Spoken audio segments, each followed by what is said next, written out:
قال الله تعالى في كتابه الكريم والذين جاهدوا فينا لنهدينهم سبلنا وإن الله لمع المحسنين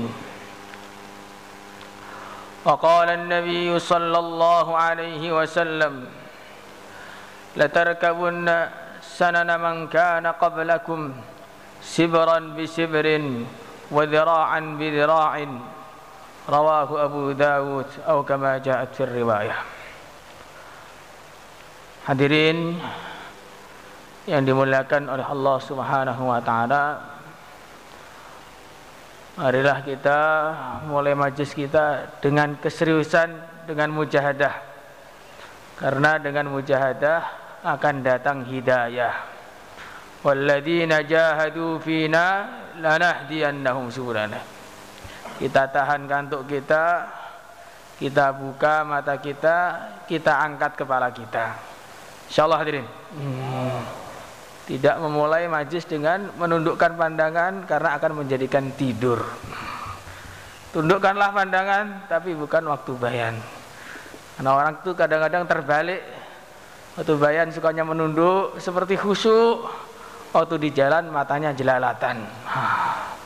Ini tidak akan benar hadirin yang mulia. Hadirin yang dimuliakan oleh Allah Subhanahu wa taala, perkara yang paling penting, yang paling mahal, yang paling mulia yang diberikan oleh Allah Subhanahu wa taala kepada manusia adalah hidayah.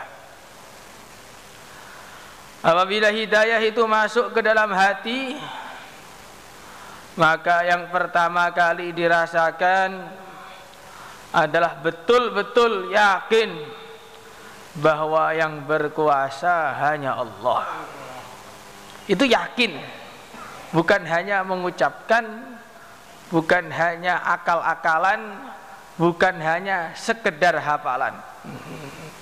Betul-betul yakin di dalam hati, yang berkuasa hanya Allah. Selain Allah tidak berkuasa walaupun 0,1%. Kalau masih merasa selain Allah berkuasa walaupun 0,01%, maka ini berarti belum dapat hidayah. Bahkan belum bisa dikatakan sebagai orang iman kalau belum meyakini kullun min indillah, semua 100% dari Allah. Maka ini tanda-tanda hidayah yang pertama. Kalau masih merasa raja-raja berkuasa, masih merasa negara-negara berkuasa, masih merasa tentara-tentara berkuasa, berarti dalam hati kita belum ada hidayah.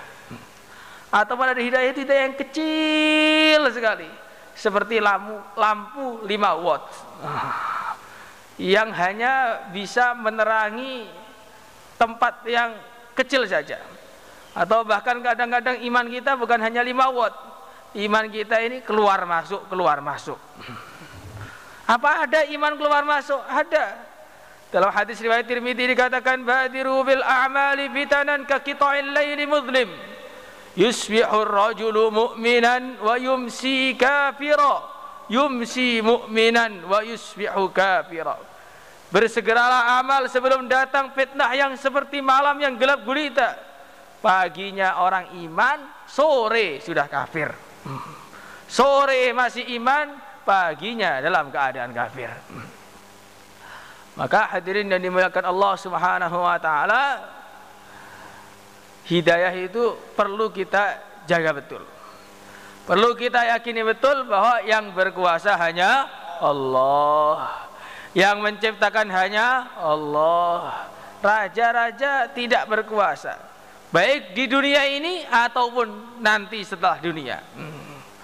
Kadang-kadang orang itu merasa nanti kalau di akhirat bahwa baru semua milik Allah. Salah. Semua milik Allah di dunia dan di akhirat. Semua dalam genggaman kekuasaan Allah di dunia dan di akhirat. Perbedaannya, kalau di dunia orang itu pada tidak tahu bahwa yang berkuasa adalah Allah. Tapi kalau sudah di akhirat, semuanya akan paham bahwa yang berkuasa hanyalah Allah Subhanahu wa taala. Maka Allah Subhanahu wa taala ketika di akhirat sana dibangkitkan semua manusia, berfirman, limanil mulkul yaum, milik siapa kerajaan hari ini? Diam semua, tidak ada yang bisa menjawab.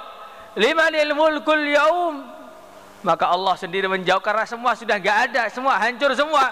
Allah berfirman, lillahil wahidil qahhar.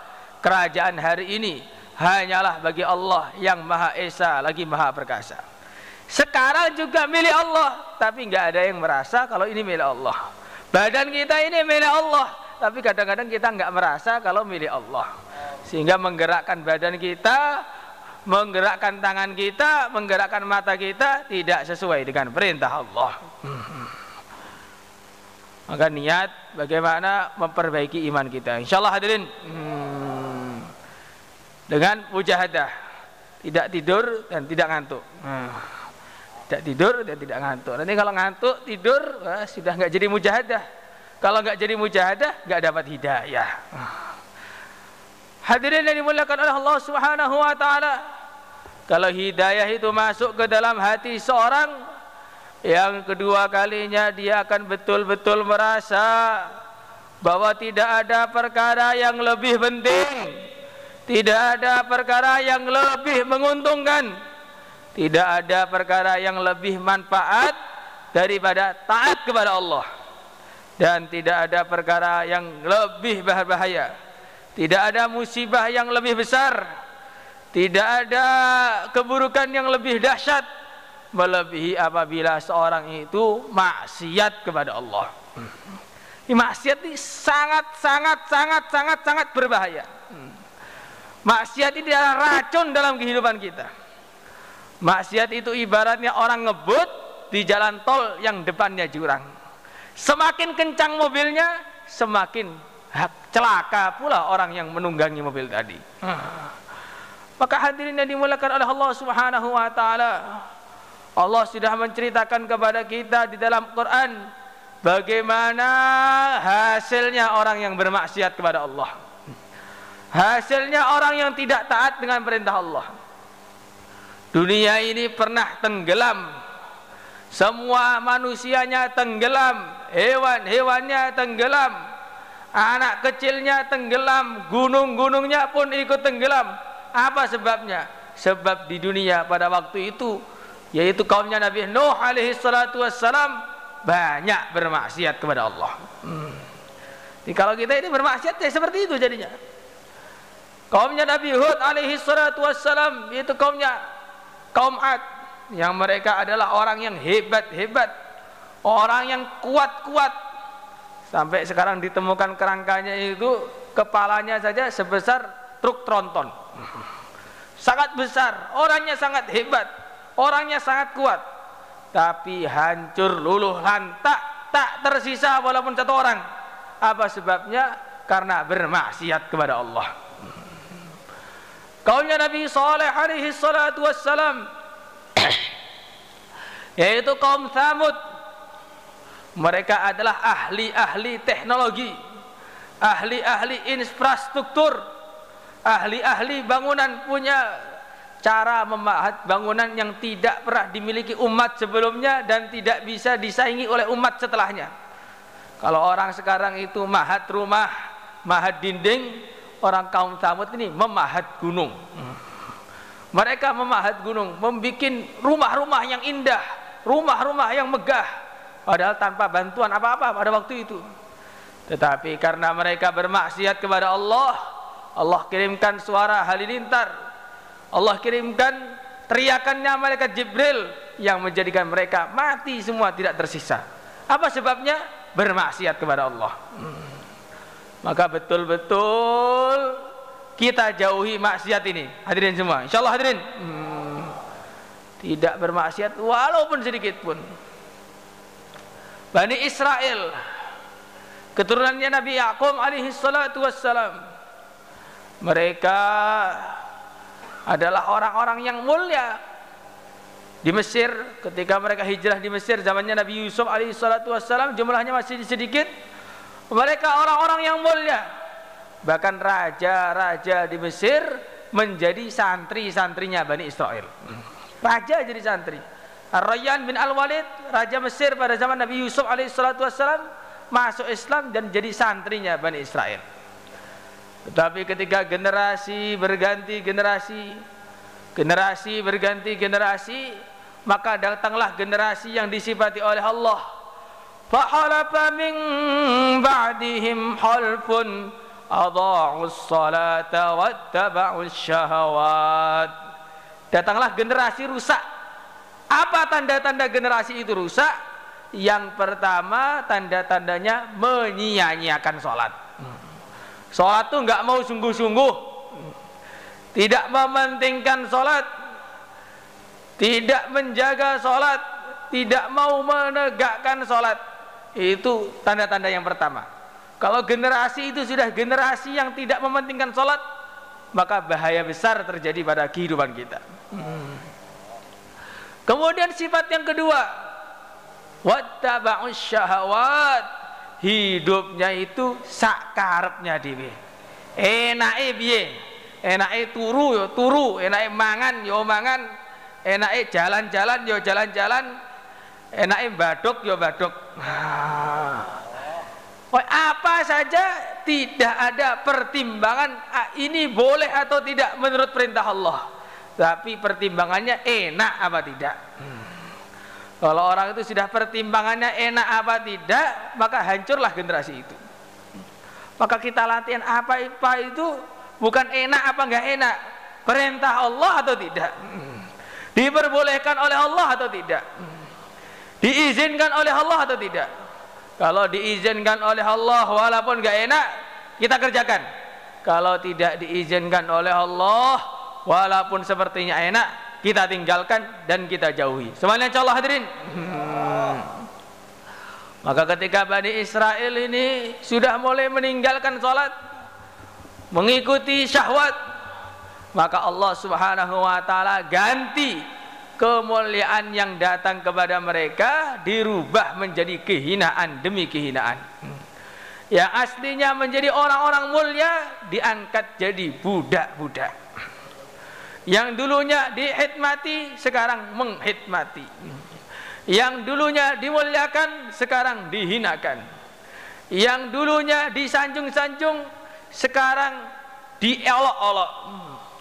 Bahkan karena orang pada waktu itu yaitu Fir'aun menganggap Bani Israel ini jadi ancaman stabilitas negara, sehingga bayi-bayi Bani Israel yang laki-laki disembelih semua. Sampai 70.000 orang itu yang mati. Karena apa? Dianggap sebagai pengganggu stabilitas negara. Bayi-bayi yang perempuan langsung dijadikan budak. Hidupnya begitu menderita. Maka ketika Allah Subhanahu wa ta'ala menghendaki untuk memuliakan lagi Bani Israel, maka apa yang dikirim oleh Allah? Bukan dikirim seorang insinyur untuk latihan teknologi, tidak. Bukan dikirim jenderal perang untuk latihan militer biar menang perang sama Fir'aun, tidak. Bukan dikirimkan ahli ekonomi nanti latihan dagangnya biar lebih laris daripada kaumnya Fir'aun, tidak. Tidak dikirim ahli irigasi sehingga nanti sawah-sawahnya jadi hebat, makanannya kuat dan gemuk-gemuk, tidak. Tapi dikirimkan seorang dai, seorang nabi, yaitu Nabi Musa alaihi salatu wassalam. Maka ketika Nabi Musa alaihi salatu wassalam dan Nabi Harun alaihi salatu wassalam berdakwah, Bani Israel kembali mengamalkan agama. Awal-awalnya seakan-akan tidak dapat perkembangan. Bahkan semakin didakwahi, Fir'aun semakin mengamuk. Kekejamannya semakin menjadi-jadi. Perbuatannya semakin semena-mena. Sampai Bani Israel mengatakan, qalu udhina min qabli an ta'tiyana wa min ba'di ma ji'tana.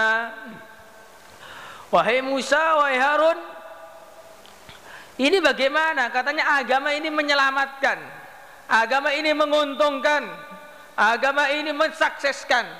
Lah ini kita ini sudah amal agama kok malah semakin diinjak-injak, ini bagaimana? Maka Nabi Musa alaihi salatu wassalam bersabda kepada mereka, oh kalian nggak tahu kalau dulu kamu diinjak-injak itu sebabnya hukuman murni karena kamu nggak mau amal agama. Sekarang kamu ini diinjak-injak karena kamu amalkan agama, nanti akan ada perbedaan. Kalau mujahadah kamu sudah cukup, asa rabbukum ayyuhlika aduwakum, pasti Tuhan kalian akan menghancurkan musuh kalian. Maka betul Fir'aun dan bala tentaranya yang dinukilkan dalam kitab Israiliyat itu, Qasasul Anbiya karya Imam Sa'labi, bala tentaranya Fir'aun pada waktu itu jumlahnya 1 juta orang, lebih banyak daripada tentara nasional Indonesia. Tentara nasional hanya 500.000 orang, ini jumlah tentaranya 1 juta orang. Dan 1 juta orang itu ditenggelamkan oleh Allah di lautan tanpa ada yang bisa selamat. Kenapa sebabnya? Karena mereka menentang perintah Allah.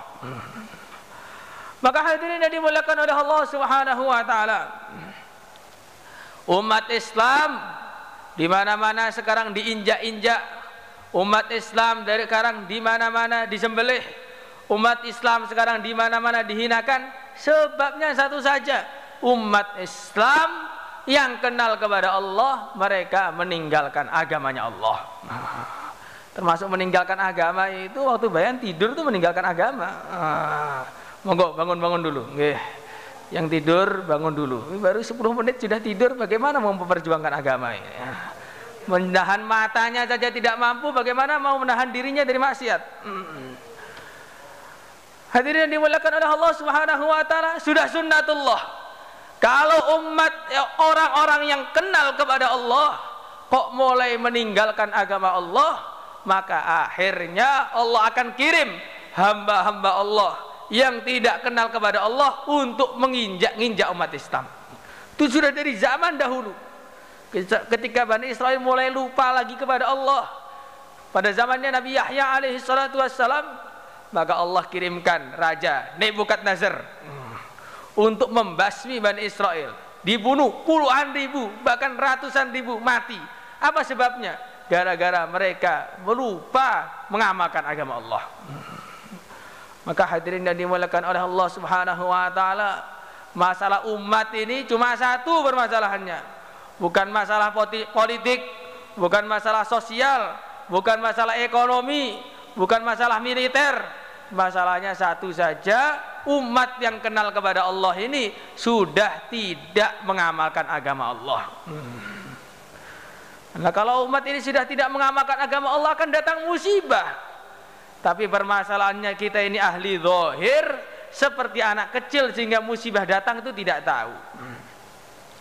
Diibaratkan oleh para ulama, kehidupan manusia ini yang tidak paham seperti anak kecil yang masuk ke istana raja. Ketika masuk di istana raja, di situ ada hidangan, di situ ada jamuan, di situ ada barang-barang istimewa. Karena dia anak kecil yang tidak berpikir, maka digunakan itu dengan sembarangan. Makanannya dimakan, barang-barangnya dibuat mainan, tanpa merasa akan ada datangnya bahaya. Tenang saja, ya, main-main di situ, lompat-lompat, jingkrak-jingkrak, ngontak-ngantuk, tenang tanpa merasa ada bahaya. Nah, ketika waktunya sudah cukup, datanglah petugas. Kamu kok main-main di sini? Dijewer semua anak kecil tadi. Begitu juga manusia ini semua sekarang berada di istana Allah. Dunia ini istana Allah. Kok jingkrak-jingkrak, loncat sana, loncat sini, tanpa merasa dilihat oleh Allah, tanpa merasa diawasi oleh Allah. Nanti kalau sudah datang waktunya, akan diazab oleh Allah Subhanahu wa taala. Semoga Allah selamatkan kita semua. Hadirin yang dimuliakan oleh Allah Subhanahu wa taala, jangan kira kalau maksiat itu dilakukan akan aman-aman saja. Ya memang sekarang aman karena belum cukup timbangannya, kata para ulama. Diibaratkan seperti orang itu bermaksiat seperti dalam timbangan. Timbangan 2 dikasih yang sebelah beratnya 1 kilo, satunya dikasih telur 1. Begitu kasih telur 1 seperti nggak berubah. Telur 2, 3, 4, 5, 6 sampai 20. Nah, begitu 20 langsung jomplang, berat. Oh, jomplang ternyata. Nah, begitu juga orang bermaksiat. maksiat sekali kayaknya nggak apa-apa, 2 kali kayaknya nggak apa-apa, tenang. Begitu sudah selesai waktunya, berat, tiba-tiba dia datang adab Allah Subhanahu wa taala tanpa dia bisa menghindar dari itu. Ngantuk sekali sepertinya biasa aja, ngantuk 2 kali biasa aja, berat, nggak bisa melek lagi. Maka hadirin dimuliakan oleh Allah Subhanahu wa taala, loh ini orang ngantuk kok disalahkan terus? Ya salah. Loh orang bayan ngaji tentang pentingnya iman Islam kok malah ngantuk, ini bagaimana? Kalau ngobrol ngalor ngidur nggak pernah ngantuk, nonton TV nggak pernah ketiduran, lihat HP nggak pernah ngantuk, rasanya orang nggak pernah ngantuk, namakan agama kok ngantuk, musibah ini namanya. Maka hadirin dan dimuliakan oleh Allah Subhanahu wa taala, urusan umat ini, masalah umat ini sebabnya satu saja, yaitu umat ini meninggalkan agama. Kalau umat ini kembali mengamalkan agama, kembali mengamalkan perintah Allah, maka nanti akan datang pertolongan Allah sebagaimana yang datang kepada para nabi, para rasul, sebagaimana yang datang kepada para sahabat, sebagaimana datang kepada salafun saleh, orang-orang terdahulu. Syaratnya apa? Semuanya sama-sama kembali mengamalkan agama. Semuanya insyaallah hadirin. Kembali mengamalkan agama. Dalam dirinya praktek agama, dalam keluarganya kita praktekkan agama, dalam kehidupan bermasyarakat kita juga mempraktekkan amalan agama. Pikir diri sendiri, kemudian pikir keluarganya, juga tidak lupa pikir umat. Semuanya insyaallah hadirin. Jadi tiga-tiganya harus dipikirkan. Kadang-kadang orang itu semangat pikir umat sampai lupa mikir dirinya sendiri. Nggak boleh itu. Atamuruna an-nasa bil birri wa tansawna anfusakum wa antum tatluna al-kitab afala ta'qilun. Kamu ini banyak mikir umat, banyak nyuruh baikan, tapi diri kamu sendiri nggak baik. Oh, kamu ini nggak mikir berarti. Ini Allah Subhanahu wa taala berfirman di dalam Al-Qur'an. Maka kita juga mikir umat, mikir keluarga, sekaligus mikir diri sendiri. Diri kita ini harus kita pikirkan. Minimalnya pas bangun subuh kita pikirkan jangan sampai ngantuk. Kalau masih ngantuk terus ini berarti belum bisa mikir diri sendiri. Kemudian keluarga kita juga harus kita pikirkan. Jangan sampai kita ini sering keluar, sering intikoli, tapi keluarga di rumah berantakan. TV-nya masih nyala terus. Istrinya belum berjilbab. Ini namanya pikir umat lupa dengan keluarganya. Enggak boleh. Karena perintah Allah Subhanahu wa taala kepada umat ini, ya ayyuhalladzina amanu qu anfusakum wa ahlikum nara. Wahai umat manusia, wahai orang-orang iman, jagalah diri kamu dan jagalah keluarga kamu dari api neraka. Artinya, pikirkanlah diri kamu untuk amal agama dan pikirkanlah keluarga kamu untuk mereka amal agama. Wal aslu bil amri lil wujub. Perintah itu adalah kewajiban. Maka kalau nggak mikir diri kita dan nggak mikir keluarga kita, kita berdosa semuanya. Lah terus mikir umat dalilnya apa? Oh banyak. Tetapi intinya kalau pengen mudah, mala yatimul wajibu illa bihi bahwa wajib. Perkara yang kalau tidak dikerjakan maka perkara wajib tidak terpenuhi, maka itu wajib juga. Lah kita ini tidak bisa menjaga keluarga kita, bisa amal agama semua, kecuali umat ini amal agama semua. Nah kadang-kadang setan ini pinter ngomong sama kita, kamu ini kalau ngurusin umat tuh kebanyakan, terlalu berat, pikir saja kampung. Nah, kalau mikir umat tuh kejauhan, mikir kampung. Akhirnya ketika mikir kampung tuh kok ya mumet, mikir kampung itu kebanyakan, yang penting tuh keluarga sendiri. Mikir keluarga mumet, wes yang penting itu mikir diri sendiri, wes keluarga terserah. Akhirnya di kamar, la ilaha illallah, astagfirullah, depannya ada musikan. Duh, kok kayaknya enak, tasbihnya ditinggal, ikut joget bareng sama anak-anaknya. Begitu. Kalau kita ini nggak mau mikirkan umat, akhirnya nantinya keluarga kita tidak terpikirkan. Kalau kita tidak bisa memikirkan keluarga, akhirnya diri kita pun tidak terpikirkan. Maka bagaimana kita amalkan agama, praktekkan agama dalam diri kita, keluarga kita dan umat. Cuman insyaallah hadirin. Hadirin yang dimuliakan oleh Allah Subhanahu wa taala, itulah yang akan mendatangkan kesuksesan, yang akan mendatangkan kemuliaan kepada umat ini. Maka Al-Imam Malik bin Anas radhiyallahu taala anhu, Imam Daril Hijrah, ini orang hebat nih Imam Malik ini. Di dalam kakinya ada tulisan Malik uddatullah lidinihi. Imam Malik ini sudah disiapkan oleh Allah untuk menolong agamanya. Jadi di kaki itu ada tulisan, ini orang hebat. Kakinya ada tulisan dari darah, Malik uddatullah lidinihi. Ya, orang hebat ini beliau mengatakan, apa yang dikatakan? La yasluhu amru hadhil ummah illa bima salahat bihi awwaluha. Umat ini tidak akan bisa jadi baik, umat ini tidak akan bisa jadi mulia, umat ini tidak akan bisa berkembang, tidak akan bisa lurus kecuali dengan perkara yang dulu umat ini menjadi lurus. Apa itu? Dengan menghidupkan kembali usaha mendakwakan agama. Semuanya insyaallah hadirin. Menghidupkan kembali usaha mengamalkan agama. Karena Nabi ketika umat ini dalam keadaan porak-poranda, dalam keadaan semua tidak kenal kepada Allah, dalam keadaan semuanya menyembah berhala, apa yang beliau kerjakan? Yang beliau kerjakan adalah ayyuhan nas qulu la ilaha illallah tuflihu. Jadi Nabi memperbaiki umat ini dengan dakwah. Maka kalau pengen umat ini kembali baik, harus kita kembali berdakwah dengan ikhlas. Insyaallah hadirin, dengan ikhlas. Karena kalau nggak dengan ikhlas, dakwahnya bukan jadi kebaikan, dakwahnya jadinya pertengkaran. Rebutan mimpin musyawarah, rebutan jadi amir markas, rebutan bayan, rebutan jadi syuro, rebutan jadi amir. Kenapa begitu? Dakwah bukan karena Allah. Dakwah karena Allah, mau jadi ma'amir, mau jadi makmur, jadi syuro, gak jadi syuro, pimpin musyawarah, gak pimpin musyawarah, petugas bayan atau petugas khidmat atau petugas nata sendal, asalkan ini bagian dari perjuangan agama, saya siap mengerjakan karena bagian ini adalah bagian yang mendatangkan ridha Allah. Kalau dakwah kok cari posisi itu gak ikhlas.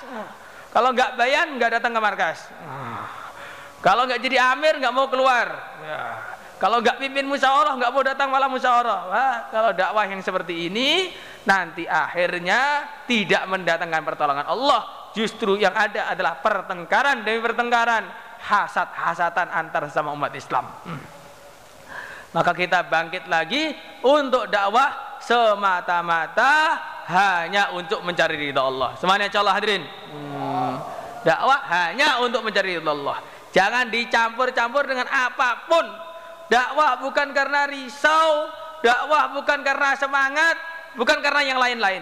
Dakwah hanya karena untuk mencari ridha Allah. Semuanya insyaallah hadirin. Kalau dakwahnya itu karena risau, risaunya hilang, dakwahnya hilang. Kalau dakwah itu karena semangat, semangatnya hilang, dakwahnya juga hilang. Loh, saya ini kan risau itu bagus, Ustaz. Risau itu bagus, perintah Allah. Tapi dakwahmu bukan karena risau, risaunya juga karena perintah Allah, dakwahnya karena perintah Allah, semangatnya juga hanya karena perintah Allah. Insyaallah niat hadirin. Kalau orang itu apa-apa pertimbangannya hanya karena perintah Allah, ini adalah sepintar-pintarnya manusia. Manusia yang paling pintar itu kalau orang nggak punya pertimbangan, pertimbangannya hanya karena ingin mendapatkan ridha Allah, hanya karena mengerjakan perintah Allah. Itu manusia terpintar. Kalau berdakwah ini karena strateginya begini, kayaknya yang menguntungkan sekarang ini dakwah, atau begini, atau karena ini karena gak pinter. Kalau orang itu pinter, karenanya hanya satu, saya sholat karena ridha Allah, saya ini dengerin bayan hanya karena pengen mendatangkan pertolongan Allah, saya dakwah hanya karena perintah Allah, saya pulang ke rumah pun hanya karena perintah Allah. Semuanya hadirin. Kalau sudah seperti itu, mau di rumah, mau di markas, mau di sawah, mau di pasar, kita mendapatkan ridha Allah. Kalau tidak seperti itu, walaupun di masjid, akhirnya nggak dapat ridha Allah. Seperti Asif dan Nailah, salah satu orang Quraisy, Mereka dalam Ka'bah, dalam masjid tersuci di dunia. Karena mereka nggak memikir apa yang diperintahkan oleh Allah kepada mereka, dalam Ka'bah malah pacaran. Di Ka'bah malah pacaran. Akhirnya Allah kutuk mereka jadi batu. Lah karena orang-orang yang sekitarnya itu juga nggak paham, akhirnya batu bekas orang pacaran ini malah disembah sekalian. Apa ini penyebabnya? Di masjid kok maksiat, di masjid kok ngantuk. Apa penyebabnya? Karena berangkat ke masjid tadi bukan karena perintah Allah. Karena diumumkan ini maju-maju silakan merapat, yang lain merapat saya gak ikut merapat. Akhirnya yang lain melek, saya ngantuk. Apa sebabnya? Karena merapatnya bukan karena perintah Allah. Seandainya tuan-tuan tadi duduk hanya semata-mata pengen mendapatkan ridha Allah, gak mungkin itu ngantuk. Karena merasa dilihat Allah kok ngantuk bagaimana? Dilihat istri saja nggak berani ngantuk, dilihat yang menciptakan istri kok ngantuk. Maka hadirin yang dimuliakan oleh Allah Subhanahu wa taala, kita bangkitkan lagi semangat kita untuk memperjuangkan agama, mengamalkan agama, pikirkan agama, menghidupkan agama dalam diri kita, keluarga kita dan umat, dan semua itu semata-mata hanya dan hanya untuk mencari ridha Allah. Semuanya hadirin. Maka hadirin yang dimuliakan oleh Allah Subhanahu wa taala, siapa yang niat keluar 4 bulan, 40 hari atau berapa hari saja silakan ke selatan. Kurang lebihnya minta maaf. Assalamualaikum warahmatullahi wabarakatuh. Ya Rabbal Alamin, Ya Rahmanu Ya Rahim, Salli Rabbi wa